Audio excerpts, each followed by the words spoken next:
मेहमान। बस से उतरकर मैंने सामान का थैला एक हाथ से दूसरे हाथ में मुंतकिल किया और अपने रास्ते पर चल पड़ा, पैदल। गो के रास्ता मुख्तसर हरगिज़ नहीं था, मगर मैं कोई रक्षा या कोई और सवारी अफोर्ड नहीं कर सकता था। तकरीबन 15 मिनट पैदल वॉक करके जब अपने घर की सड़क पर मुड़ा तो मैंने सुकून का सांस लिया, मगर अगले ही लम्हे मेरा सारा सुकून बर्बाद हो गया। गलियों में शाम उतर आई थी। सर्दियों की आमद की वजह से जल्द ही अंधेरा छा जाता था। इस मलगजे अंधेरे में वो छत पर बैठी हुई थी, ऐन उसी जगह पानी की टंकी के ऊपर, घुटनों पर थोड़ी जमाए। उसके खुले बाल हवा में लहरा रहे थे। अचानक उसकी नजर मुझसे टकराई। उसके लबों पर मुस्कुराहट नमूदार हो गई। वैसी मुस्कुराहट, वही मुस्कुराहट, खौफजदा करती हुई, वार्निंग देती हुई। इतनी दूर से भी उसकी आंखों का लर्जा देने वाला पैगाम साफ पढ़ा जा सकता था। मैं गिरता पड़ता उससे नजरें चुराकर अंदर दाखिल हो गया, मगर एक और तकलीफदेह मंजर मेरा मुंतजिर था। आयान, मेरा 7 साल का बेटा, फर्श पर पड़ा कर रहा था। उसके सर पर पट्टी बंधी हुई थी। वाइजा, मेरी बीवी, उसको दवाई पिला रही थी। क्या हुआ इसको? मैं उसकी तरफ लपका। चोट लग गई थी, सर फट गया, टांके लगे हैं, वाइजा ने सपाट अंदाज में जवाब दिया। ओह, मैं जैसे चौंक गया। जब भी वो किसी को नजर आती थी, कोई ना कोई हादसा जरूर पेश आता। या तो किसी का एक्सीडेंट हो जाता, या फिर कोई बीमार पड़ जाता, या कोई इसी तरह की बात।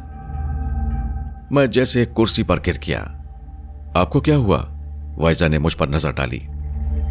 इस घर में तो इस तरह के वाकयात मामूल की बात हैं। तो क्या इसका जिम्मेदार मैं हूं? मैंने तलखी से कहा। वाइजा जवाब दिए बगैर कमरे से निकल गई। आखिर कौन है इन तमाम वाकयात का जिम्मेदार?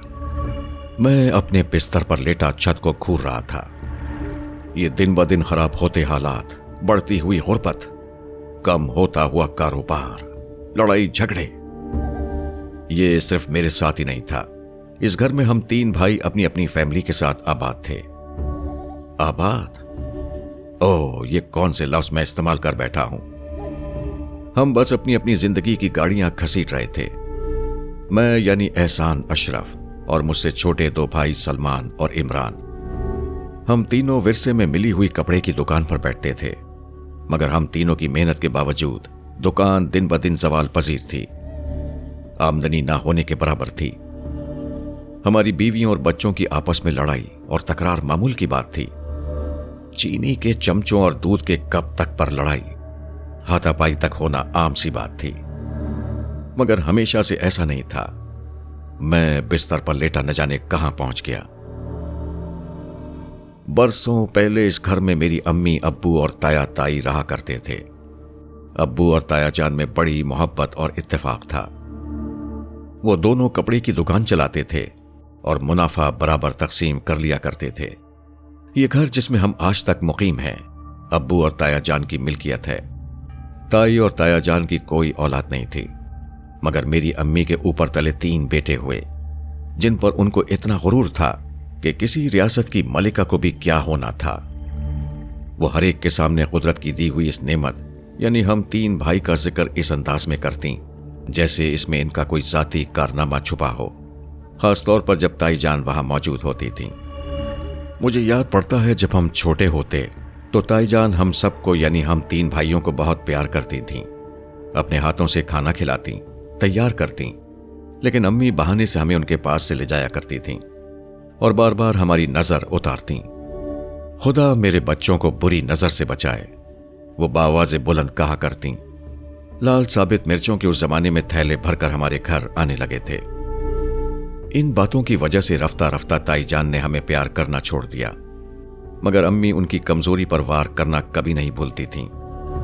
आने वाले सालों में ताया और अब्बू एक एक करके हमारा साथ छोड़ गए। ताई दरहकीकत बिल्कुल तन्हा हो गईं। अम्मी का दुख बांटने के लिए हम भाई मौजूद थे। अब्बू की अचानक मौत ने भी अम्मी को मजीद चिड़चिड़ा कर दिया था। ताई भी अक्सर चुंझला जाती और कोई सख्त जवाब दे दिया करती थीं। अब कुछ दिनों से घर में नई राम कहानी छिड़ गई थी। वो ये कि जब अब्बू और ताया जिंदा थे, दुकान का मुनाफा दोनों में बराबर तकसीम होता था। उनकी मौत के बाद दुकान हम भाइयों ने संभाल ली। अब अम्मी का कहना यह था कि मुनाफे पर जुबैदा यानी ताई जान का कोई हक नहीं। भाई घर में रहती है, खाती है, पीती है, और क्या चाहिए, हम कौन सा इससे किराया मांगते हैं।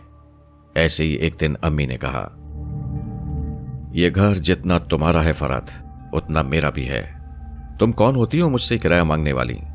ताई अपने कमरे से निकल आई थी। और जहां तक बात है खाने पीने की, तो एक वक्त का खाना मैं बनाती हूं, बर्तन धोती हूं, तो क्या खाऊंगी भी नहीं। उन्होंने हिसाब बराबर किया।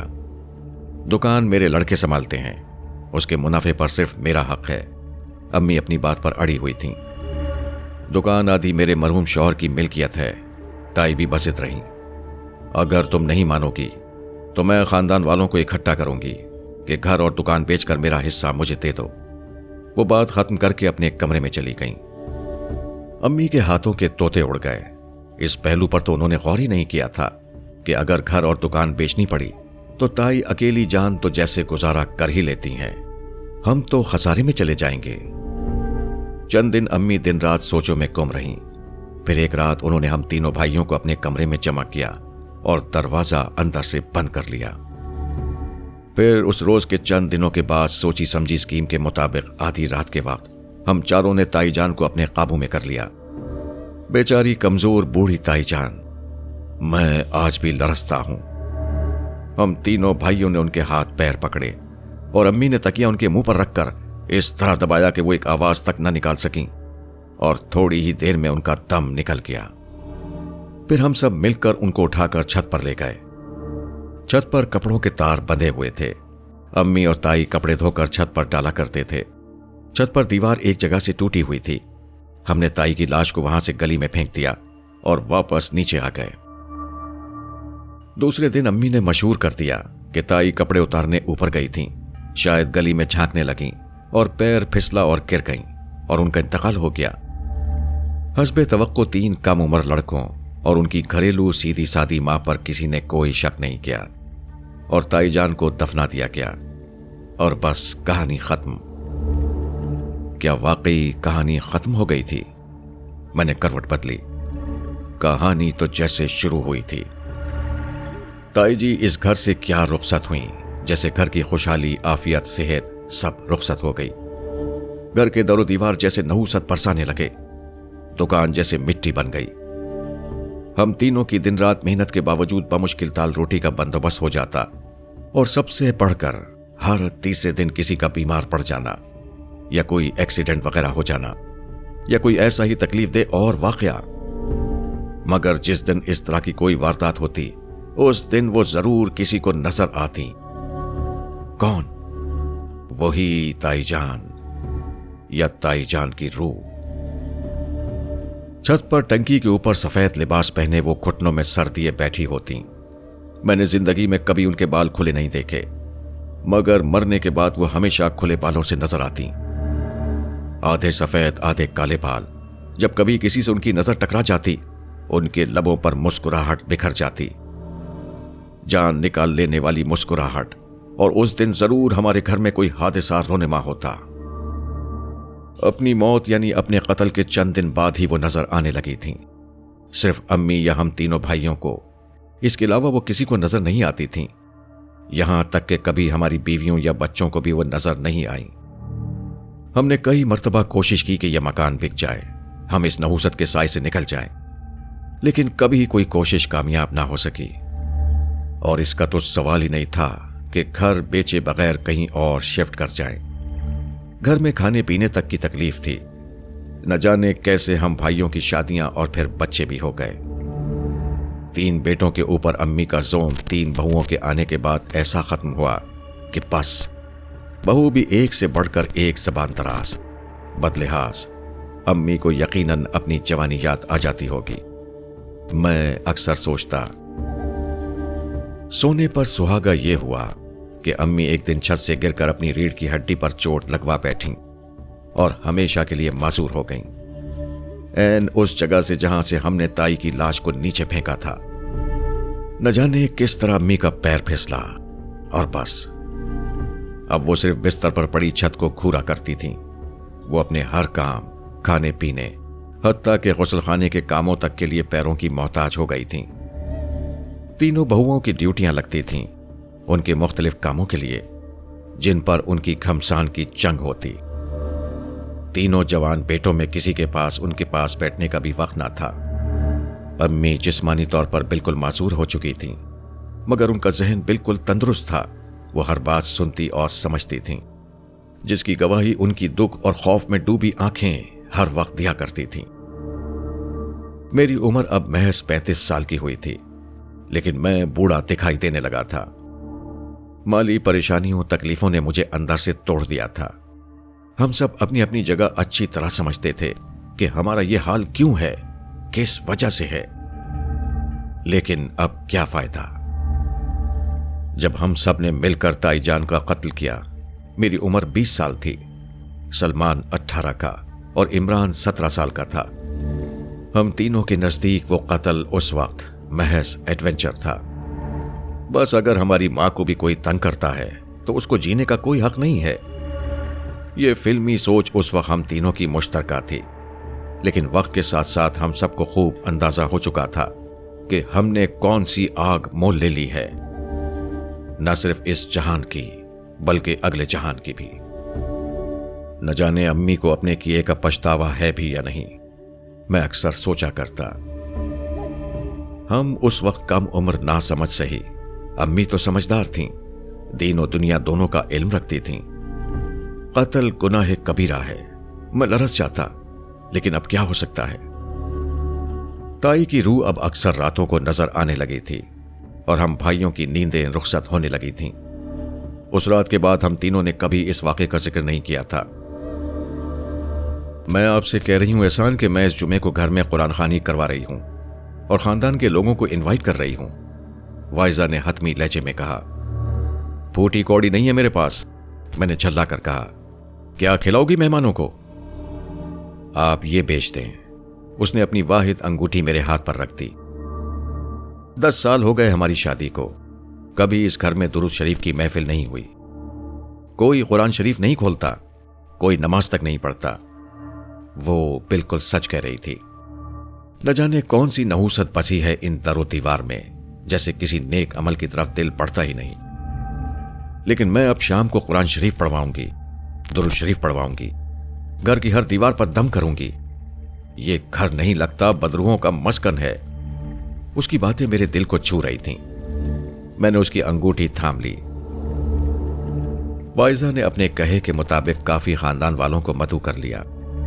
उस दिन सुबह से तीनों खवातीन घर को धोने और चमकाने में लगी हुई थीं।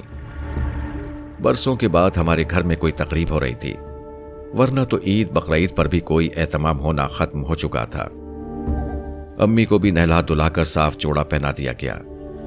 कुरान खानी हुई, दुरूद शरीफ पढ़ा गया, नातें पढ़ी गईं। उसके बाद तमाम लोग सहन में बैठकर खाना खाने लगे। अम्मी भी वहीं चारपाई पर लेटी थीं। उनके चेहरे पर भी तमानियत के आसार थे कि अचानक छत से उतरने वाली सीढ़ियों से सहन में कोई उतर आया।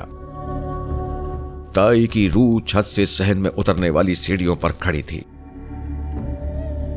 उसी तरह बाल बिखराए, सफेद लिबास में, मुस्कुराते हुए। औरतों की नजर उन पर पड़ने लगी। वो पागलों की तरह चीखने लगीं, इधर उधर भागने लगीं। ताई आज से पहले सिर्फ हम चारों को नजर आती थीं, लेकिन आज वो सबको नजर आ रही थीं। लेकिन उनकी नजरें, उनकी लर्जा देने वाली नजरें अम्मी पर जमी हुई थीं। उनकी मुस्कुराहट गहरी होती जा रही थी। अम्मी भी एक टुक उन्हीं को देख रही थीं। अम्मी के हाथ आगे की तरफ जुड़ गए, लेकिन गर्दन एक तरफ ढलक गई। ताई की रूह गायब हो गई और अम्मी की जान निकल गई थी। औरतों के चंद घंटों के बाद औसान थोड़े बहाल हुए तो उन्होंने बेलाग तबसरे शुरू कर दिए। हम भाई कफन का इंतजाम करने लगे। अरे देखो कैसी सच्ची मोहब्बत थी देवरानी और जेठानी में। किसी खानदान की बूढ़ी औरत की आवाज मेरे कानों से टकराई।